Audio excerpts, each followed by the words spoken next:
Hi there, everyone. Tracy Wanamaker, licensed speech language pathologist here. And, I've been doing a lot more telehealth therapy sessions, as I'm sure many providers are doing as we're under quarantine here. I'm in Illinois, and it looks like at least through May, we're going to be providing services via our computers and connecting with families in a different manner. But I do have to tell you, I like the idea of it, and I like the idea of that versus nothing. But a topic that cropped up a couple of times today, actually, during a couple of my sessions, was he's imitating a lot, but not necessarily attaching meaning to what he's imitating.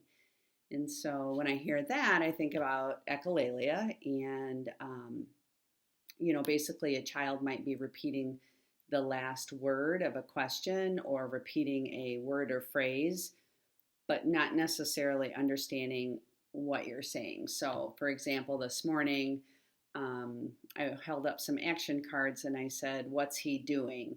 And the little one repeated "doing" versus answering the question. So he was engaged, he was looking at the pictures. And so I talked to the mom about verbal routines. And I am very big on verbal routines. I think that some of our kids on the autism spectrum, some of our kids with language delays, some of our kids with childhood apraxia of speech really benefit from building in verbal routines within play activities.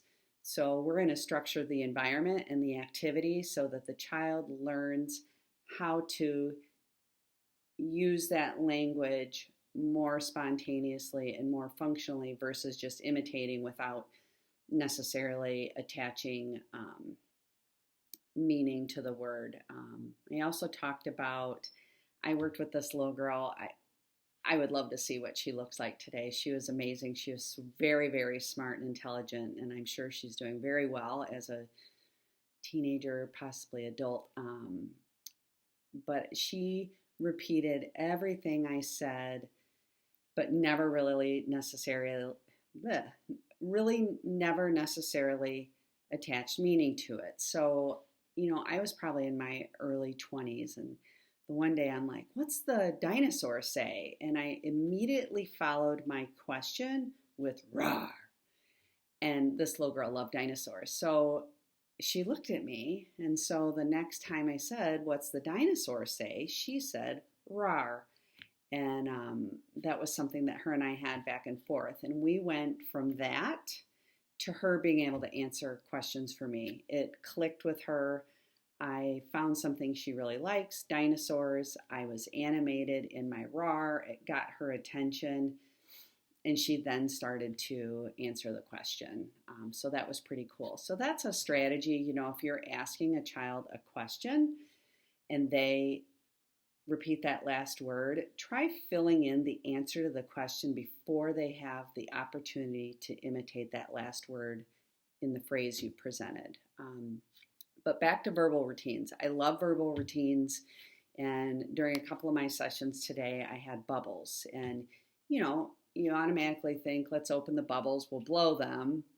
And there's so many language opportunities to be had while you're blowing bubbles that sometimes I think we miss those. We don't have to necessarily set aside extra time to work on speech, but we can embed them within activities that we are doing with your child every day. And, we're inside right now. Bubbles probably are a hit. I probably should have bought stock in Miracle Bubbles, but you have the bubbles, you can set them down, and then the child probably wants bubbles. So I might embed the routine, open bubbles, for some of my kids that are, imitating 2 and 3 word phrases, but not yet using them spontaneously. So I would model open bubbles, and I might do the sign as well. And then I might say blow bubbles. And then I blow the bubbles. And then I might say blow bubbles up, blow bubbles down, more bubbles. But I'm not really doing anything else other than modeling that phrase within the activity. I don't have to say, "What do you want?" I don't have to say more bubbles or ask the child a bunch of questions surrounded around the activity. I'm just going to model the expected language within each step of that fun preferred activity. And a lot of my kids, I've had success with this. That's why I'm sharing it with you.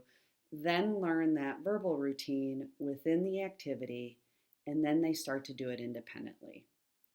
So I think if we can think about changing the language and the questions within preferred activities, we can start to see kids make changes in their language without necessarily setting aside separate time to address a speech and language concern. So think about, you parents that are watching, think about a routine, a play activity that you might engage in with your child, and how can you break that down language-wise to help them learn what the verbal routine is within the activity so that they can start to use that word or phrase on their own.